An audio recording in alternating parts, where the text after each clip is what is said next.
Y'all, we have always loved a body in a wet form.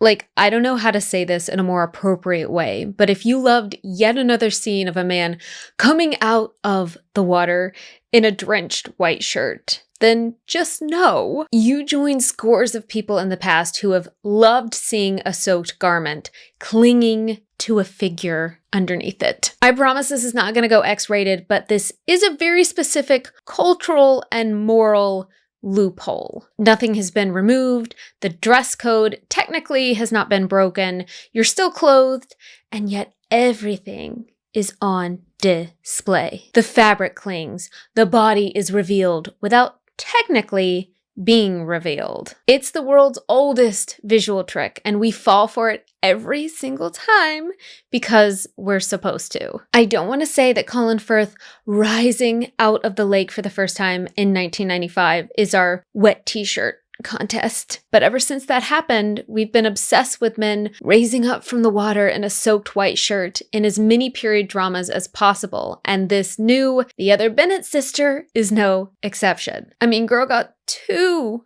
men in soaked white shirts for the price of 1. And I love that for her. Welcome back to Regency Rumors. I'm Kaylin. Here on the channel, I talk about period dramas, history, and historical fiction. And in this video, we're exploring soaked white fabric, the origins of why we're crazy for it today, but also how in the Regency era, it could lead to death, and how fashions and fabrics are such a strong storytelling tool that connects us as humans throughout the generations. Please like, subscribe, hype the video if you like this content. It helps our little sitting room of the internet grow. Let's get to some historical yapping. I have been on a bit of a deep dive around the Regency version of a wet t-shirt contest, essentially. Trying to learn more about if women deliberately dampened their white dresses so they clung to their bodies as much as possible for like a fashion statement. Very scandalous. Now, scholars actually believe this was a bit of a myth. This either didn't really happen or was wildly exaggerated and was more like one of those Reddit stories that someone made up in a satirist way in publications back in the 1800s. But still, the fact that it was like a cultural thing people were talking about is really interesting. The evidence of the soaking wet white dress comes almost entirely from satirical caricatures. Artists like James Gillray and George Cruikshank, who were political cartoonists, doing kind of silly artwork at the time. I want to do a video on some of these artists at some point because some of them actually had juicy lives. And it's a great way to know what people were criticizing, making fun of, and to be honest, what their off-color humor was at the time. There are no surviving diaries where actual women are writing to each other like, "Yes, I dampened my gown last Tuesday in order to tempt Mr. Wilkins into marriage, and it went brilliantly." There's no first-hand evidence that this was a widespread practice. The most famous image of it was a Gillray print called The Three Graces in a High Wind from 1810. It kills me that one of them essentially has a dress wedgie. I love when people are like, "Oh, everyone was so couth and ladylike in the time period." And I want to be like, but then this is the type of thing that they're joking about. Sorry, but like men and their gross jokes never change. You do not want to see some of the other art these artists were making at the time. They are not YouTube safe. While the initial wet fabric trend was probably not a thing at public events, the fear of its effect very much was in the Regency era. So there was this fabric called Dhaka muslin, specifically from the region around Dhaka in India. And it was this fabric that anyone was wearing during this time period. And it had a thread count of up to 1,200 threads per inch. And a lot of like modern luxury cotton, like the expensive stuff on a hotel bed that you feel very smug sleeping in, that caps in at around 600 for comparison. The finest grades of Dhaka fabric had trade names that were so interesting. Woven air, running water,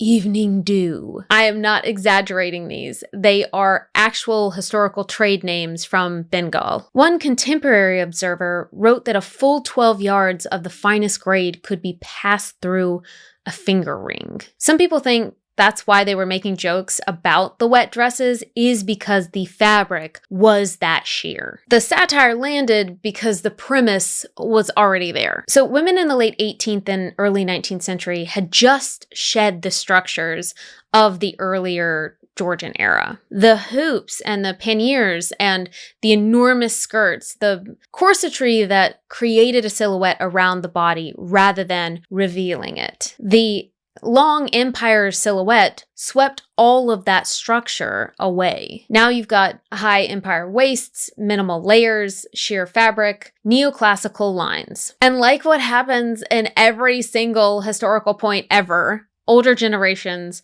were horrified. Critics at the time openly wrote that women appeared almost nude. Satirists conflated the thinness of the fabric with a lack of moral character. In France, there was this subculture called the marvelous ones, which pushed the neoclassical aesthetic to its extreme. And they became the primary target of both public ridicule and, it turned out, maybe something far worse. The marvelous ones were a radical subculture of young women in post-revolutionary France who used extreme fashion to signal that they had survived the Reign of Terror. Terror. I'm Southern, y'all.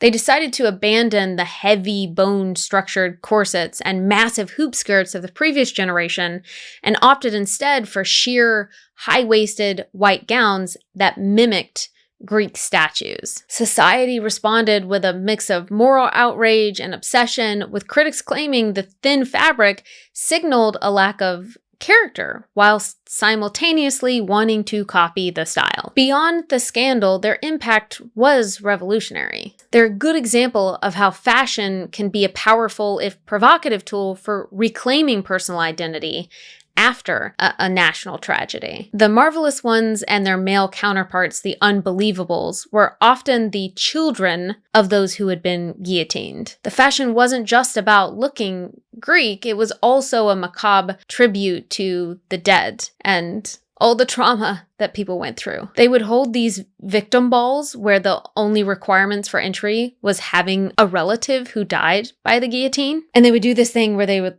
greet each other with a jerk of their head, so mimicking the moment that the blade fell down. The marvelous ones represented this brief window of time where there was social and sexual fluidity. In this vacuum between having a king and an emperor, women had more agency than they had had in centuries. However, when Napoleon Bonaparte took power, he viewed this aesthetic as a sign of Republican decay. He eventually forced a return to heavier fabrics and more restrictive social codes. The very men who spent the 1790s ogling the marvelous ones were the ones who, once they achieved political power in the 1800s, codified laws like the Napoleonic Code to strip those same women of their legal rights and return them to the protection of their husbands. Now, while the older generation were so worried about morality, the younger generation was sometimes dealing with pneumonia to do with this trend. While the wet dress story is essentially the 1800s version of an internet rumor, and it's most likely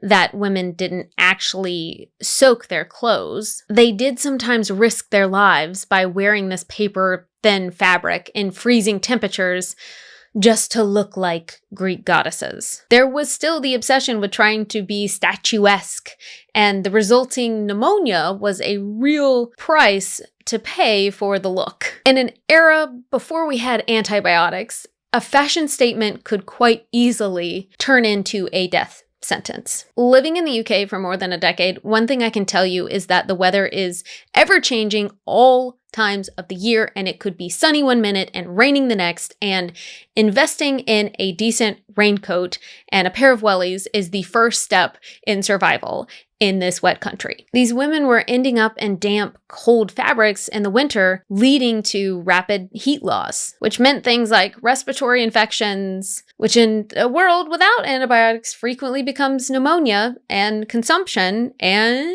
death. So in Paris in the winter of 1803, the flu broke out, and it became closely associated with fashionable women in thin gowns. Anyways, over 4,000 people died in Paris that winter. On a single day in February 1803, it was reported that 202 people died in Paris alone. Theaters closed. Contemporary writers described it in a language that reads almost like a plague diary. Josephine Bonaparte, Napoleon's wife, fell seriously ill. Fashion journals of the time, though, noted that the epidemic did not immediately curtail the trend. Parisian women were apparently willing to die for beauty. I guess because the cultural pressure to be fashionable was stronger than the very obvious evidence that the look was maybe contributing to them becoming sick. Which I could say that's a weird historical trend, but to me that sounds familiar. Like every conversation we have ever had about women's fashion and physical discomfort being treated as just the cost of beauty. Jane Austen was writing Sense and Sensibility right in the middle of this cultural moment. When Marianne Dashwood gets soaked walking in the rain after finding out that Mr. Willoughby was a rake, she develops what Austen calls a putrid fever, which was a feverish, delirious, near-death experience that takes up the third final part of the novel. Austen's contemporary readers would not have just read that as a plot device for Colonel Brandon to show his devotion to Marianne and for her to see what kind of man that he truly was. They most likely would have also associated it with death. Some of the symptoms included fever, swelling of the throat with lesions, a period of heavy stupor followed by wild delirium, intense pain in the head and the back and the limbs. Marianne surviving something like that would have been received more seriously in the Regency era as like a near miss of something that people were genuinely fearing at the time. I feel like talk of general health was so much more of a conversational topic to society in the early 1900s than it is today anyways. Like it's so coded in a lot of their language and in the dialogue of conversations at the time. There's so many period dramas where people are greeting each other like, I hope your family is in good health, or I hope you are in good health, because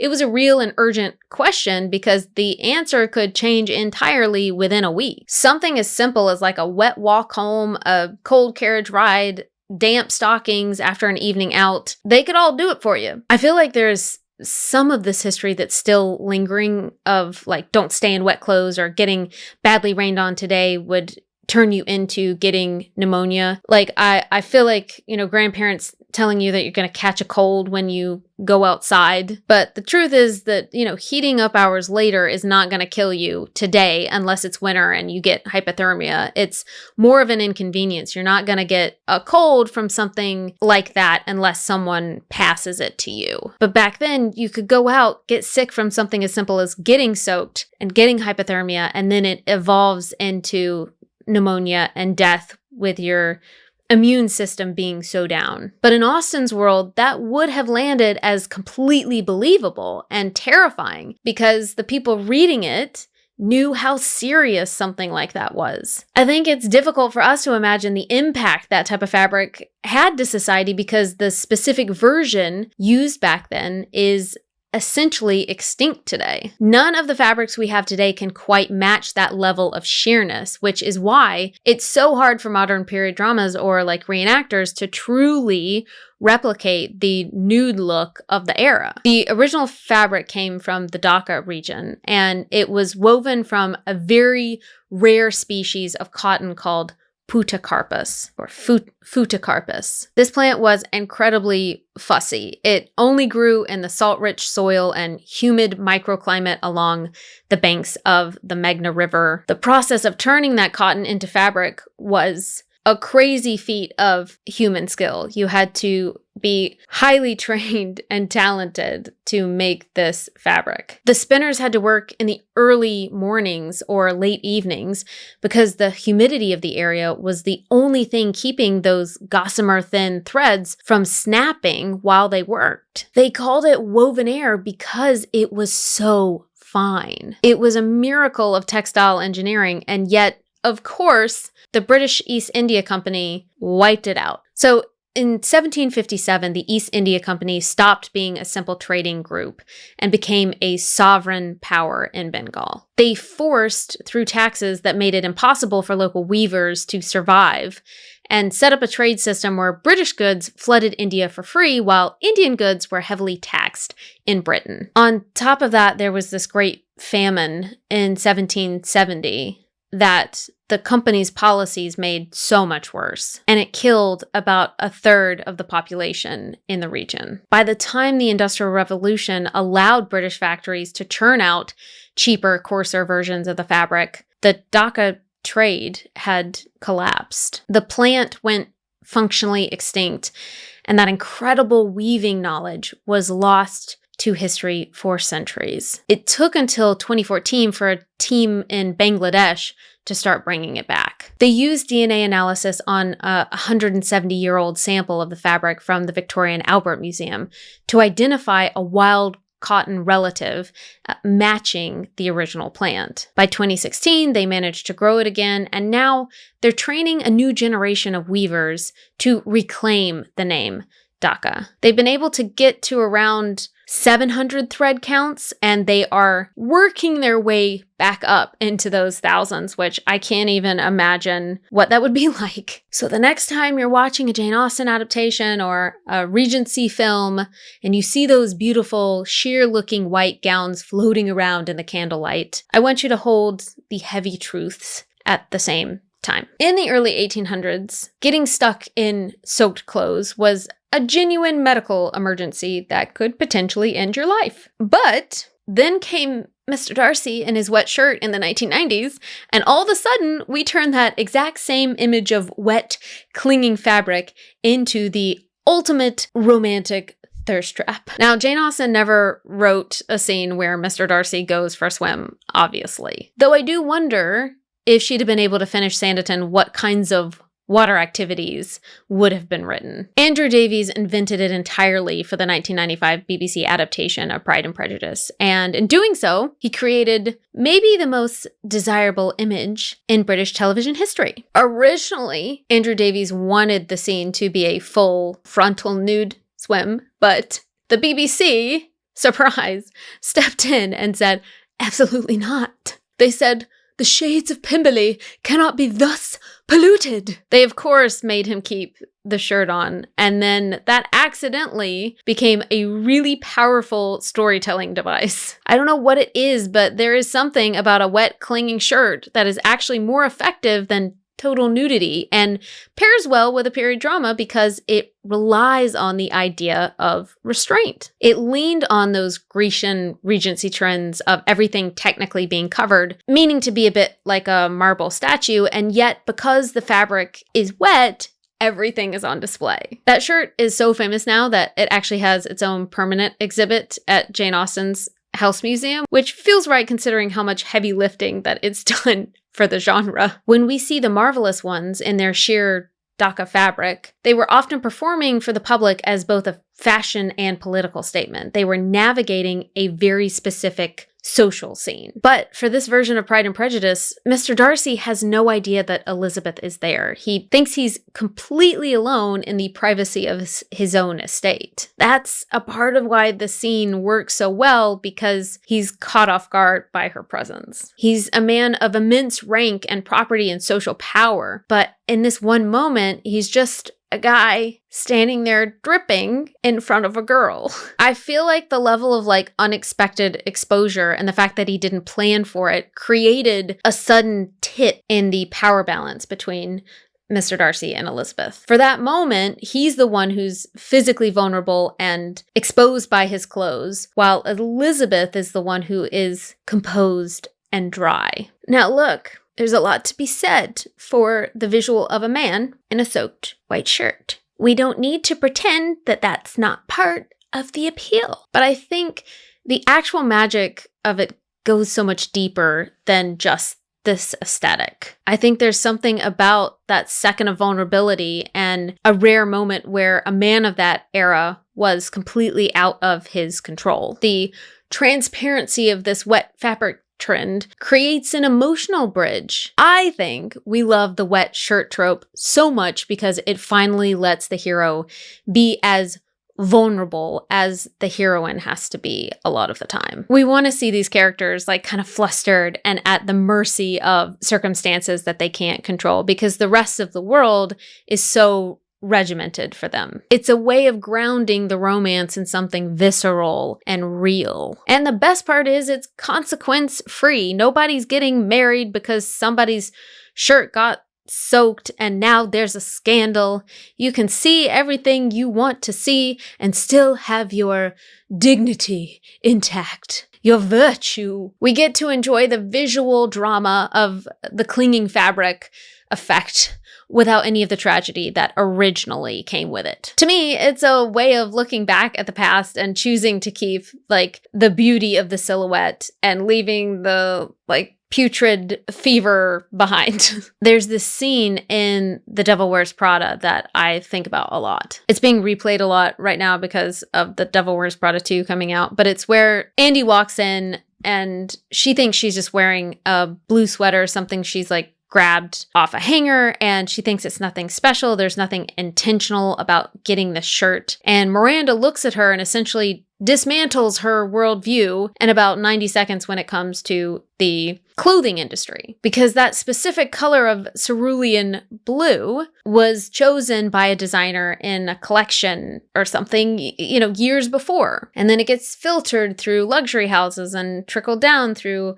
the high streets, and it gets mass produced and marked down. And Miranda explains that eventually it ends up on Andy's back in a way that made her feel like she'd opted out of the fashion industry entirely, when really she was just the last chapter of a very long story. And I think about that scene sometimes whenever I'm watching period dramas, because so much about clothes tells a wider story about colonial trade routes and revolutionary politics, class anxiety, and a society so obsessed with appearance that some of them were willing to die for a silhouette. There's always that pressure, whether it's really big with some people or really small, to keep up in some way, to look right, to wear the right thing, to put on the right makeup, to signal that you belong. And that obviously is not a modern problem. I'd say we're smarter now about how not to die from a common cold from wearing sheer fabrics, but something tells me it feels like we just trade one thing for another with the effects of like fast fashion and plastics in our clothing, and not knowing the kind of materials that is being put on our bodies. When we see Darcy emerge from that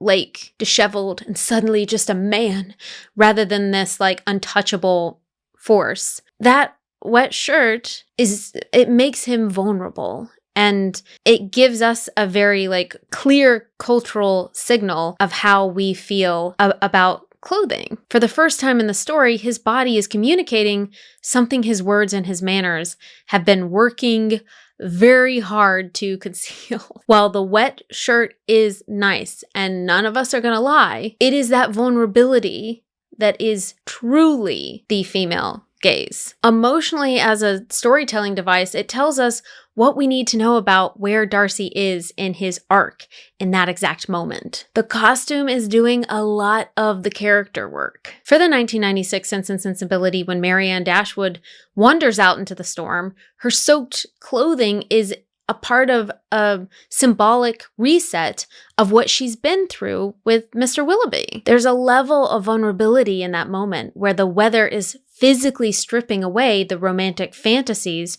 she's built around Willoughby. It's almost as if the downpour is a ritual cleansing, a washing away of his influence and his hold on her life. But Austen is also using that moment to show us the terrifying edge of fragility. It's in a time where your health and your reputation are your only true currencies as a woman, and Marianne's decision to let her emotions dictate her actions has a very real, very physical cost. I think Austen uses the rain to bridge the gap between internal heartbreak and and the external danger of her potentially getting sick. It's an interesting way to show that while her passion is beautiful, it provides absolutely no shelter when the reality of her social and physical vulnerability starts to pour. For the 2020 Emma, there are bright prints and warm florals, soft golds everywhere, detailed tailoring. It's so visually beautiful and it's intentional. And because Emma's world is so beautiful and insulating, it can also be a bit suffocating. The film shows the way that Emma is a woman who's never had to think about what things cost, and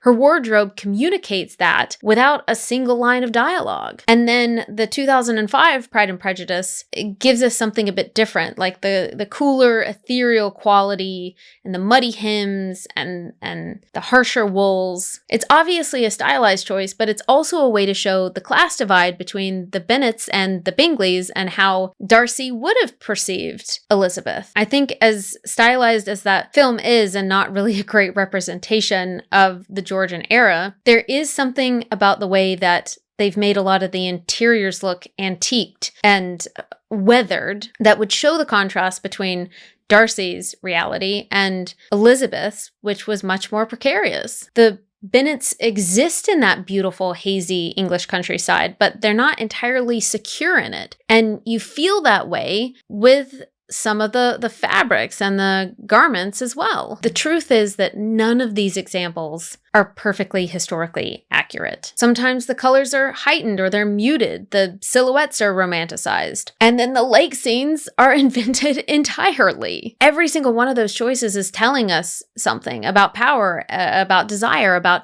who gets to be vulnerable and who gets to be protected, about the male gaze and the female gaze, about what it costs to survive inside a particular social world. And I have a theory about why we keep coming back to these images specifically. The wet white shirt, the rolled up sleeves, the soaked hem of dresses. Because yes, obviously there is the surface level answer, and I'm not going to pretend it isn't a part of it, because it absolutely is, and we're all adults here. Y'all know we love a bit of swooning and yearning and burning here on Regency Rumors. But I don't think that's actually what keeps us hooked. The wet white shirt signals something unguarded and vulnerable. It's a costume that helps stop the composure of some characters, and then the person underneath it becomes really human, and we start to connect with that. For Marianne, her wet dress is not supposed to be a signal of desirability, but of danger, as the world affects every layer of protection a woman was supposed to have. She's soaked completely through and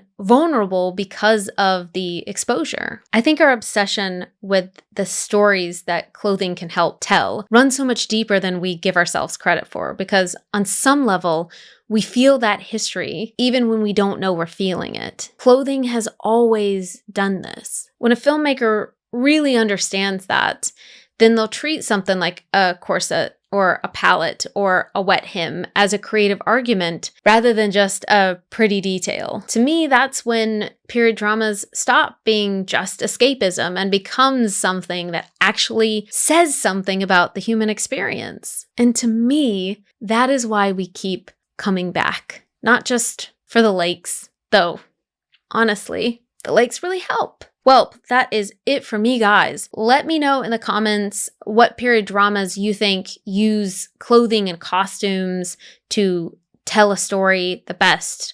Are there any costumes that you really love, and like some of the colors or the fabrics or like the changing of the fabrics really caught your eye? I know Bridgerton is not a great example of this for a period drama, but some of the symbolism behind the changing costumes and who wears certain colors and their journeys connected to the colors and the fabrics, I think is really interesting. And I love when different period dramas do this. And I will have other videos on that sort of thing coming up soon. There's never enough time for all the videos that I want to do on all the different historical things. I don't know about you guys, but old clothing in museums is like the most exciting thing to me.